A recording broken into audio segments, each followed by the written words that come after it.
यहाँ पर कहा गया है तत्र ऋग्वेद धरा पैला सामगो जैमिनी कवि वैशंपायन एकैको निष्णातो यजुषामुत। कहने लगे कि यहाँ पर जिस समय व्यास जी ने एक वेद के 4 भाग किए, अब एक वेद के 4 भाग क्यों करने पड़े, इसके पीछे कारण है। एक वेद के 4 भाग इसलिए करने पड़े क्योंकि मनुष्य की आयु हो गई कम, ठीक है, 100 साल की आयु है, उसमें भी पढ़ाई लिखाई करना है, गृहस्थी बसाना है, बालक बच्चों को पालना है, इसके बाद अपने जीवन का कल्याण भी करना है। अगर जो 100 साल की उम्र में सब काम करने हैं तो इतना बड़ा एक जो बहुत बड़ा वेद है जिसका नाम है प्रणव, तो अगर जो पूरा पढ़ना पड़े तो नहीं पढ़ सकते थे। फिर उसके 4 भाग किए, तो 4 भाग जब वेदों के हुए तो उनके अलग अलग नाम हो गए। तो यहाँ पर अलग अलग 4 महात्माओं को पढ़ा दिया व्यास जी ने, ठीक है।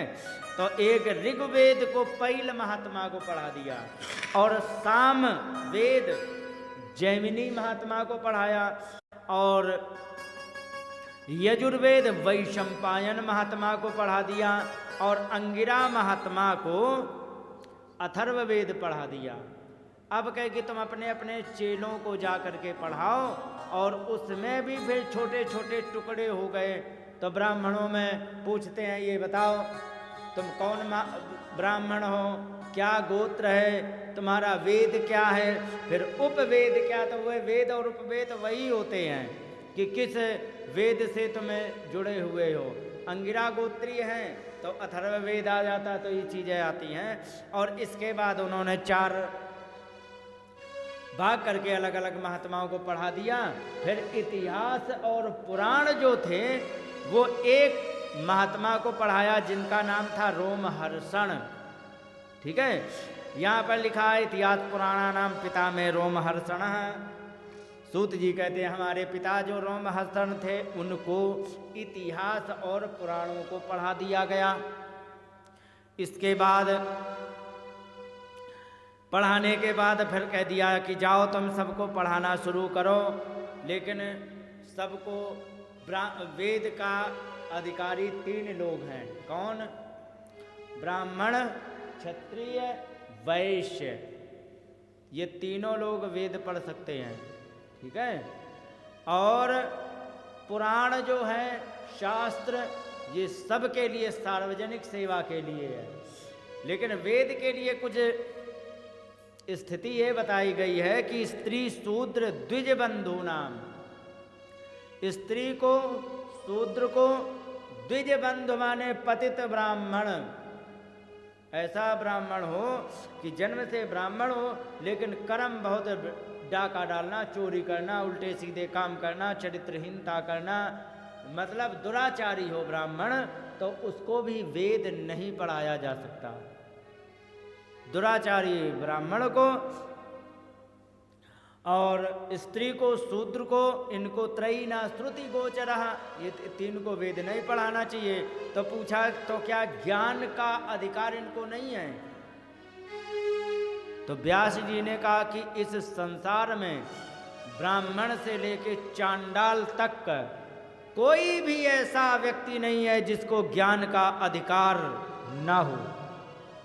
ध्यान रखो, ज्ञान प्राप्त करने का प्रत्येक मनुष्य अधिकारी है। तो कहेगी आपने वेद जिसमें सबसे ज़्यादा ज्ञान लिखा है वेद, उसको तो तुमने फिल्टर कर दिया कि स्त्री नहीं पढ़ सकती, शूद्र नहीं पढ़ सकता, द्विज बंधु माने पतित ब्राह्मण नहीं पढ़ सकता। तो मान लीजिए कि अब शूद्र की बात तुमने कर दी, अब शूद्र में तो रैदास भी आते हैं, आते कि नहीं? भगवान के कितने बड़े भक्त, अब भगवान के भक्त हैं, ज्ञान प्राप्त करना तुमने वेद को मना कर दिया, तो क्या बेचारा ऐसे ही मतलब धूल में लठ चलाता रहे, क्या करे, ज्ञान ना प्राप्त करे? तो कहे कि इनके लिए एक उपाय है कि क्या? तो यहाँ पर कहा गया है भारत व्यपदेशेन याम्नायार्थश्च दर्शिता कि भारत के व्यपदेशेन माने महाभारत के बहाने, माने महाभारत ग्रंथ में कोई भी संसार का ऐसा ज्ञान नहीं है जो महाभारत ग्रंथ में ना हो। एक बात बता दें, यदि आपको एक तो 18 पुराण पढ़ने पड़ें, उनसे जो ज्ञान मिलेगा, और यदि एक ही जगह सारे 18 पुराणों का, वेद उपनिषद समस्त ग्रंथों का ज्ञान लेना हो तो कौन सा ग्रंथ पढ़ना चाहिए पता है? हीरालाल जी, कौन सा ग्रंथ पढ़े? वो मात्र एक ग्रंथ है, ठीक है, उसका नाम है महाभारत।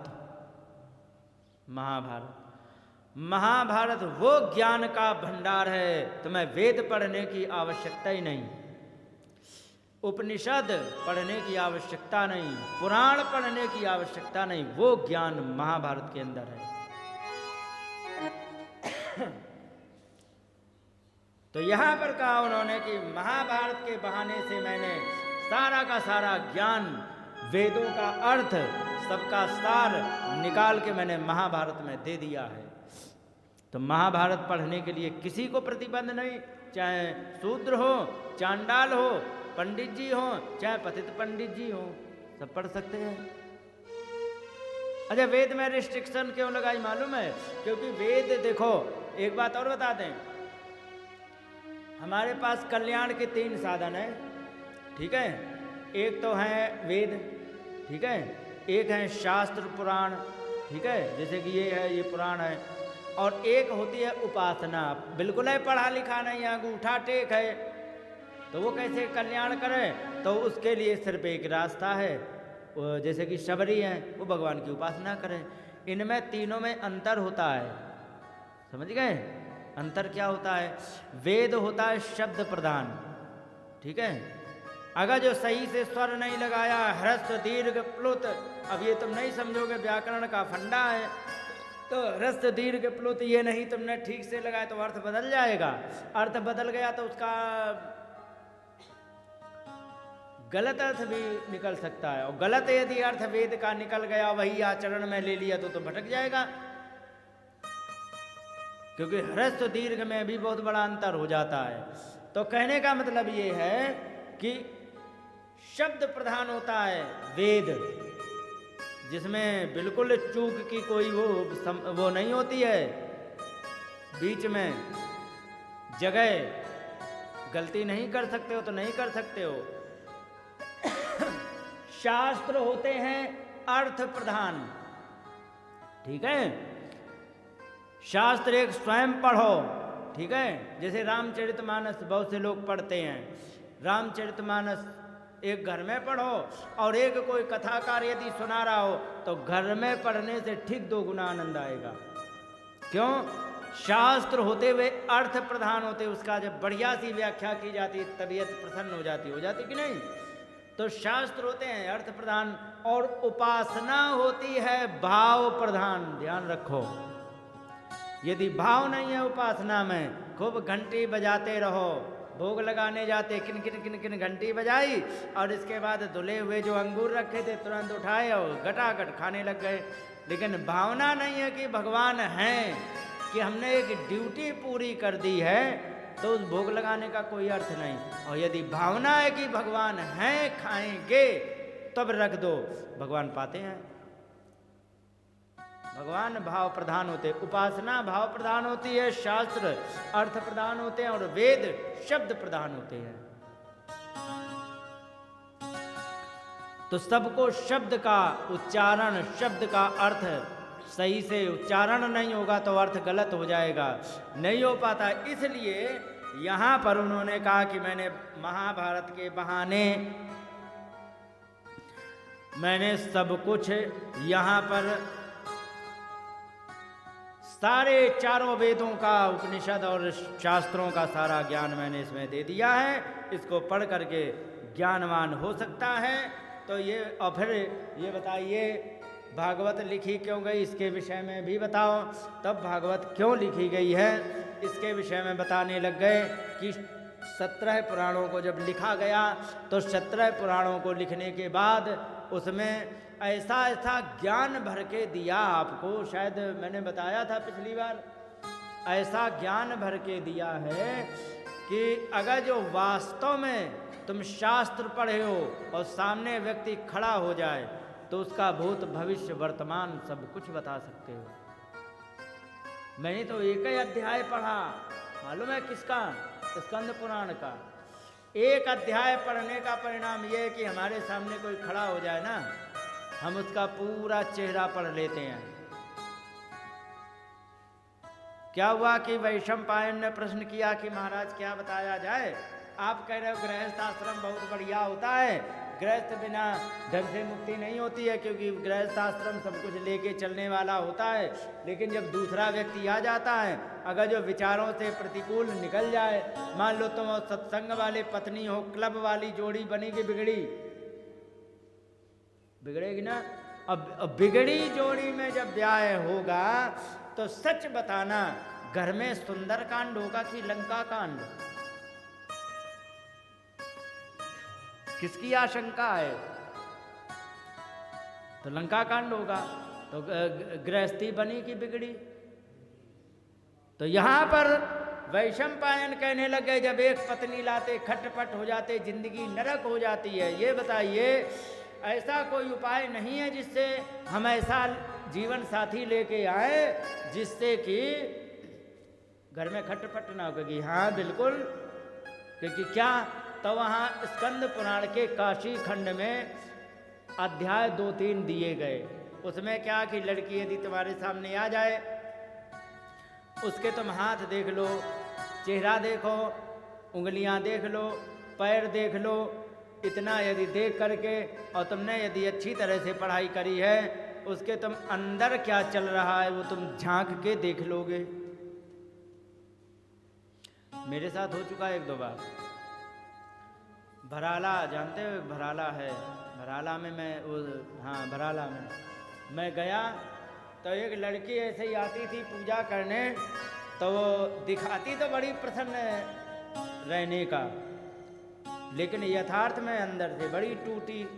और मैंने पहचान लिया उसके शरीर को देख के, हाथ पैर को देख के पहचान गया। मैंने कहा और बताओ क्या हाल चाल है? क्योंकि सब ठीक है। नहीं, मैंने कहा ससुराल के पूछ रहा हूँ, क्योंकि बिल्कुल ठीक है, बिल्कुल ठीक है। मैं आधे मिनट चुप होकर के उससे पूछा, मैंने कहा ये बताओ झगड़ा होता है ना? इतनी जब कही तो तुरंत वो रो पड़ी, तुरंत रो पड़ी। मैं तो उसका नाम भी नहीं जानता था, क्या नाम है लड़की का, क्या क्या है, लेकिन मैंने कह दिया कि तुम्हारे घर में झगड़ा होता है ना, तो रो पड़ी। तो सच बताना, हमें कैसे पता? तो हमें ऐसे ही पता था, मैंने शास्त्र पढ़ा था, और शास्त्र पढ़ा होने के कारण उसके जो लक्षण उसमें दिखाए थे, उन लक्षणों को देख करके मैंने पहचान लिया कि इसका वैवाहिक जीवन डामाडोल हो रहा है। इसलिए मैंने उसको पहचान लिया। तो ऐसे तुम भी पहचान सकते हो। देखो, हम में आप में कोई अंतर नहीं है, जो आप हो सो हमें। बस ये है कि मैंने उसको पढ़ने की कोशिश करी।